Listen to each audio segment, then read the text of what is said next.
já vou começar, assim, fazer essa provocação, nosso bate-papo, né, Pedro? Muita coisa acontecendo, né? Gente dizendo que o Lula foi fazer uma reunião com o Trump para tomar uma dura, ou naquela gíria popular lá no Rio, tomar uma comida de rabo, como dizem lá no Rio. Mas chegou lá, o Trump estendeu o tapete vermelho para o homem. Como é que é isso, Pedro? Foi literalmente, né? Tinha o tapete vermelho, literalmente. Né?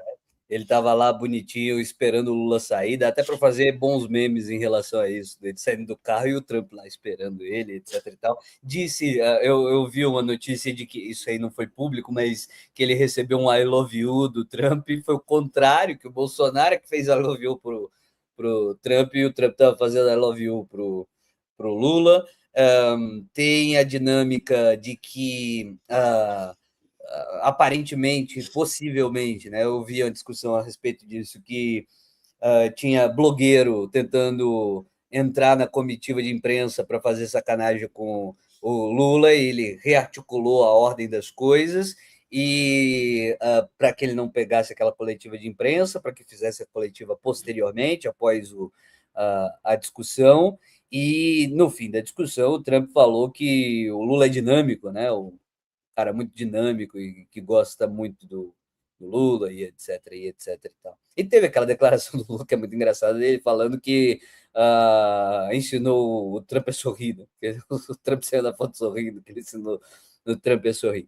Bom, tirando essas questõezinhas, né, mais curiosas, né, mais estéticas, etc e tal, o Trump faz uma pressão no mundo inteiro, né?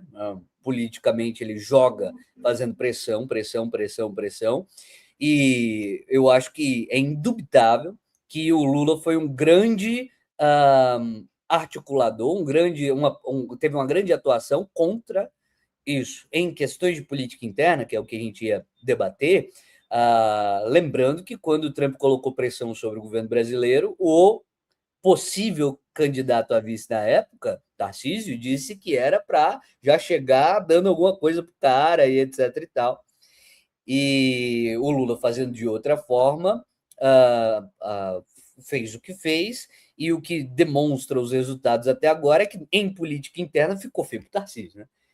Tu vai chegar entregando, vai chegar entregando, vai chegar entregando, e não foi exatamente conforme o Lula fez, e vai abrir uma discussão agora, porque se o Lula está sentando para conversar, ao invés de estar tomando saraivada de graça e se ferrando de política interna, a galera que é a esquerda vai jogar contra, né? Como não poderia deixar de ser, né?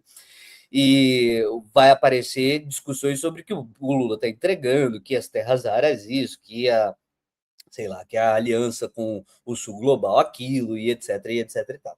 A fala que o Lula fez, que é absolutamente, que devia ser óbvio, é surpreendente que a gente precise do Lula para dizer isso, mas que há uma necessidade de o Brasil não tomar posição de antemão a respeito de China, de Rússia, de Estados Unidos. O Brasil tem que estar aberto para conversar com todos os setores do planeta Terra, para poder arrancar vantagens em cima disso, porque em política nacional você não tem países com gostos, com I love you, o país tem interesses, né?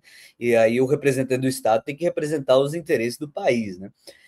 E eventualmente essas pressões são complicadas pro lado pelas coisas que o Trump faz, mas definitivamente não é uma posição de política interna para ficar dizendo eu sou do lado China ou do lado dos Estados Unidos, que vai beneficiar os interesses do nosso país. Então, a fala do Lula eu acho sóbria a respeito da discussão. Agora, o que foi discutido lá, não sei, né? Aí não tem muito o que dizer, mas da exposição pública do que chega até nós, o saldo parece absolutamente positivo, porque o Lula também não tá disputando com o Zé Droguinha de plantão aí, que estiver disputando a internet, ele está disputando com o Flávio, né? E com o Flávio ficou feio pra caramba pro Flávio. Sim, e inclusive é o seguinte, o Lula não entregou tanto da reunião porque ele não é entreguista, né? Mas falando em...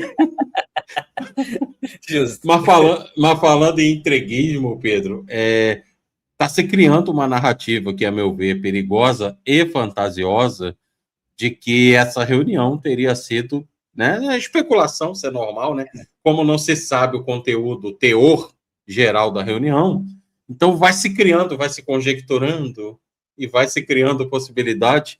E já está ventilando por aí a questão de que essa reunião seria uma espécie de iFood das terras raras, né? O Brasil tem a segunda maior reserva do mundo, só perde para a China, só que não refina. Então, Estados Unidos está precisando. Então, Trump, toma minhas terras raras aí e não atrapalhe a minha eleição daqui.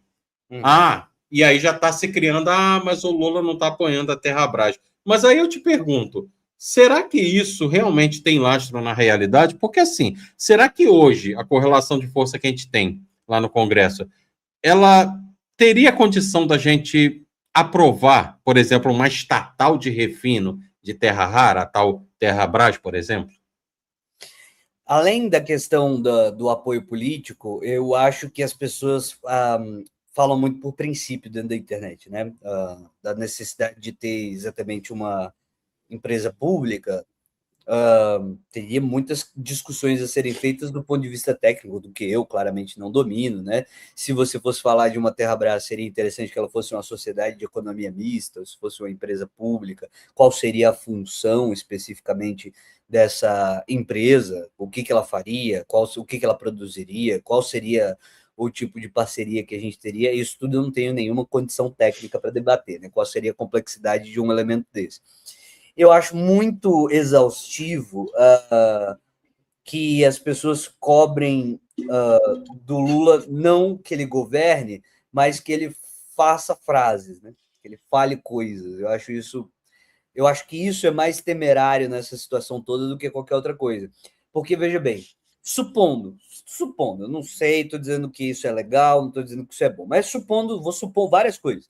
Supondo que fosse legal ter uma Terrabras, que a Terrabras, se ela nascesse, fosse legal que ela fosse uma sociedade de economia mista e fosse interessante que ela tivesse a atividade de refino. Estou chutando qualquer coisa aqui, tá? Só para criar um experimento mental para a gente refletir sobre isso. Supondo isso tudo, qual seria a atividade do Lula? Operar a viabilidade dessa ideia, se ela fosse plausível, ou vir para a internet e dizer assim, gente, temos que defender a Terrabras, que é uma sociedade de economia mista, etc. e tal. Né? São, digamos, duas funções diferentes. Eu sei que dentro da esquerda tem muito assim inspirado em Hugo Chávez, etc. e tal, a tese de que um bom líder político Caudilismo. de um cargo, ele é o cara que, além de fazer as coisas, ele vem e senta na cadeira do patriarca e explica para o povo, estou fazendo isso, que é por esse motivo, e aí vocês têm que defender o que eu estou falando, e etc. e tal. Não vejo de antemão que isso seja uma coisa ruim, mas vejo que é precipitado achar que isso é galinha dos ovos de ouro, que isso resolve o mundo, que isso não tem ponto negativo. Quer dizer, eu lembro que quando a Dilma caiu do poder, ela recebeu muito ataques por toda hora que ela aparecia na mídia. Então ela via para a mídia falar e era toda hora esculhambação para cima dela. Se isso acontecesse, se o presidente tomasse uma opção dessa, não sobre esse tema específico, mas de modo geral, a gente teria que ter essa galera que fica dizendo que o presidente tem que fazer isso, que essa galera viesse em suporte. Não me parece que é o caso, né? Porque a pessoa ela diria uma vez, ela não pode ficar o dia todo na internet, ela diria uma vez. Aí ia ter resposta da oposição. Aí você viria na sequência defendendo e explicando, olha, a oposição disse isso, mas não é por aí, porque aqui está errado, etc e tal, etc e tal.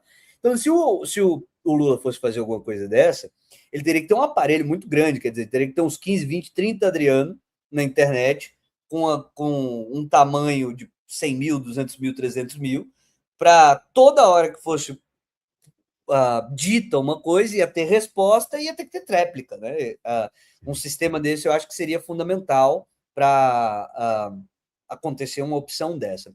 E, portanto, eu acho muito chato, muito complicado isso, de que pede-se que o papel do chefe do executivo seja explicar para o povo, especificamente, a posição do governo.